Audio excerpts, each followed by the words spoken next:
योग वासिष्ठ स्थिति प्रकरण। स्वरूप की स्मृति से ही भेद भ्रम की अनुभूति, चित्त शुद्धि एवं जागृत आदि अवस्थाओं के शोधन से ही भ्रम निवारण पूर्वक आत्मबोध की प्राप्ति तथा वैराग्य मूलक विवेक से ही मोक्ष लाभ का वर्णन। श्री वशिष्ठ जी कहते हैं, हे रघुनंदन, जिस प्राणी का जिस तरह के कर्मों का भोगानुकूल फल जहाँ जैसे रहता है वहाँ उतना ही वह अनुभव करता है, उससे अतिरिक्त नहीं।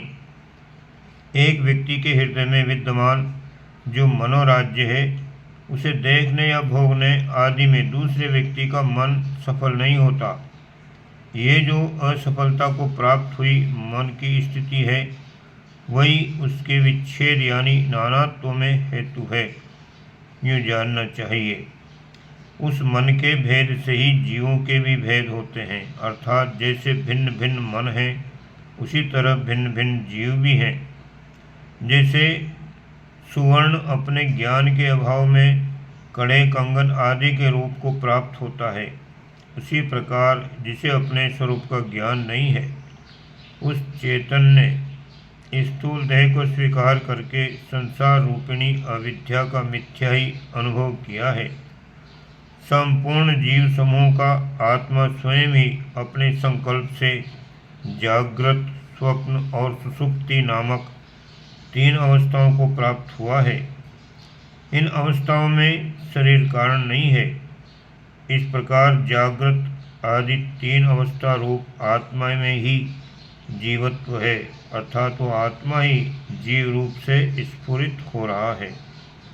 इसमें शरीर का विकास नहीं है। तात्पर्य यह है कि जैसे लहर ही लहर एवं भंवर आदि के रूप में विख्यात होता है, ये तात्विक दृष्टि प्राप्त होने पर जल में उससे अलग लहर आदि की सत्ता नहीं रहती। उसी प्रकार जीवात्मा ही जागृत आदि अवस्था रूप है। ये विचार दृढ़ होते ही जीव से अलग देह की वास्तविक सत्ता शेष नहीं रह जाती।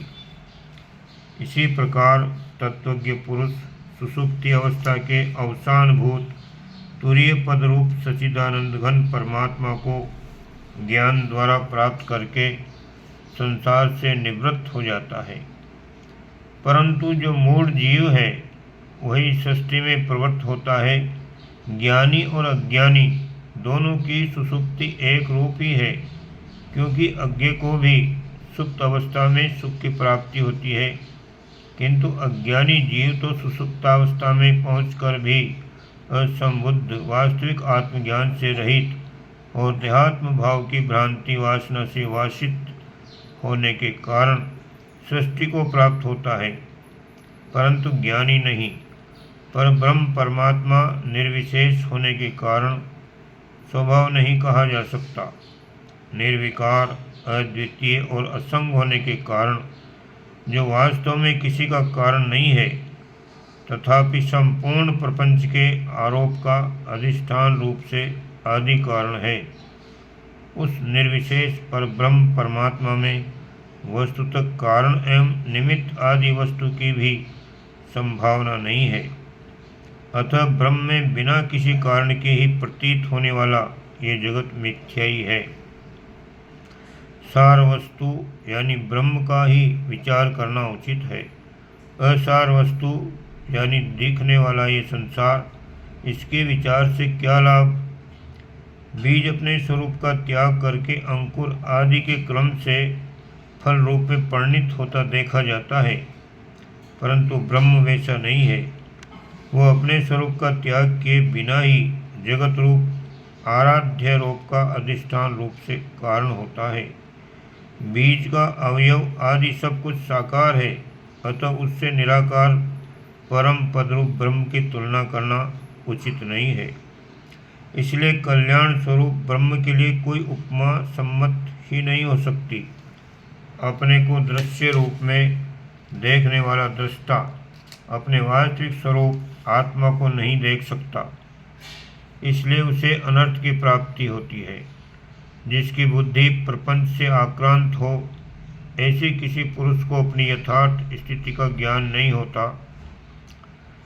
जब तक भ्रांति से मृग तृष्णा में जल की प्रतीति हो रही है, तब तक किसी की समझदारी किस काम की।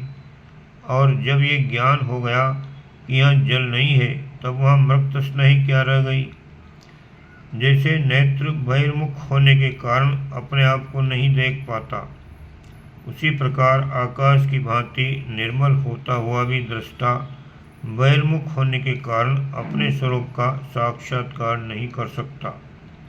ये भ्रम की प्रबलता कैसी आश्चर्यजनक है।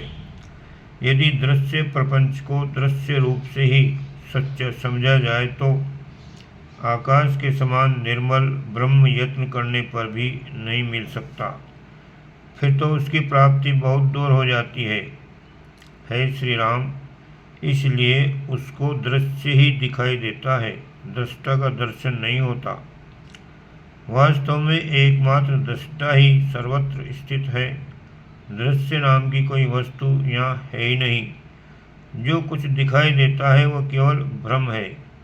जब दृष्टा और दृश्य में कोई अंतर ही नहीं रहा, तब कौन दृष्टा और कैसा दृश्य, क्योंकि वह दृष्टा ही दृश्य रूप में प्रकट होता है। जब चित्त सिद्धि को प्राप्त होता है, तब जीव जड़ संसर्ग से मुक्त हो केवल शुद्ध चिन्मय आत्मस्वरूप से स्थित होता है।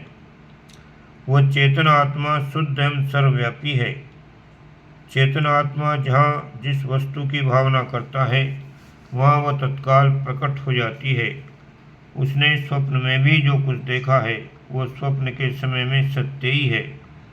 जैसे बीज के अंदर सूक्ष्म रूप से पत्ते, लता, फूल और फल रूप अणु रहते हैं, उसी प्रकार चेतन रूप अणु के भीतर समस्त सूक्ष्म अनुभव विद्यमान है। जिस पुरुष के भीतर ये विचार नहीं उठता कि मैं कौन हूँ और ये जगत क्या है, वह संसार के बंधन से मुक्त नहीं हुआ। जिस विशुद्ध बुद्धि वाले पुरुष की भोग लिप्सा प्रतिदिन क्षीण होती जाती है, उस वैराग्यवान का ही विवेक युक्त विचार सफल होता है। जैसे शरीर के द्वारा पथ्य, भोजन आदि नियमों के साथ सेवन किया हुआ औषधि ही आरोग्य प्रदान करता है, उसी प्रकार जितेंद्रियता का अभ्यास हो जाने पर ही विवेक सफल होता है। चित्र में अंकित प्रज्वलित अग्नि की भांति जिसका विवेक केवल कथन मात्र ही है, कार्य में परिणित नहीं हुआ है, उसने अविवेक का त्याग नहीं किया है। अतः वह अविवेक उसे दुख ही देने वाला होगा। जैसे स्पर्श से ही वायु की सत्ता का भान होता है, कथन मात्र से नहीं, उसी प्रकार भोग इच्छा के क्षीण होने से ही पुरुष का विवेक जागृत होता है। चित्रलिखित अमृत अमृत नहीं है, चित्रलिखित अग्नि अग्नि नहीं है, चित्रलिखित नारी निश्चय ही नारी नहीं है। उसी तरह कथन मात्र का विवेक विवेक नहीं है, वास्तव में अविवेक ही है। विवेक से पहले राग और द्वेष का समूल नाश हो जाता है। तत्पश्चात विषय भोगों के लिए प्रयत्न सर्वथा क्षीण हो जाता है। जिस पुरुष में विवेक जागृत है, वही परम पवित्र है। ओम शांति।